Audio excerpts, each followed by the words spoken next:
Un acteur imprévu s'est invité depuis un mois dans la campagne électorale pour l'élection présidentielle du 1er juillet au Mexique. C'est le mouvement étudiant Yo Soy 132, je suis 132, qui chaque semaine organise des manifestations dans tout le pays pour dénoncer un traitement privilégié accordé par les médias dominants aux candidats du PRI, l'ancien parti hégémonique. Nous mettons l'accent sur l'ouverture des médias, sur le besoin d'en finir avec le parti pris informatif, d'en finir avec l'imposition d'un candidat à l'élection présidentielle. Voilà nos combats.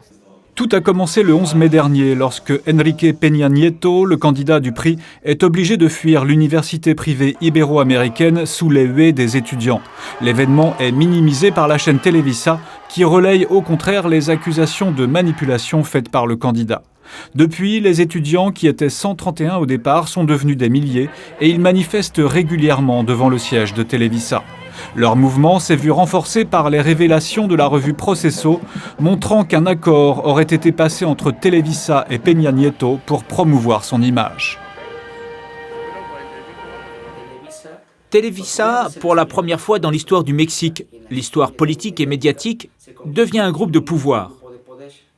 Il intervient dans les décisions du gouvernement ou de l'État.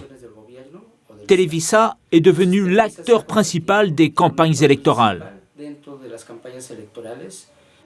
Televisa, qui reste la chaîne la plus regardée dans les milieux populaires, dément ces accusations, mais elle a quand même modifié dans un sens plus équilibré son traitement de l'information.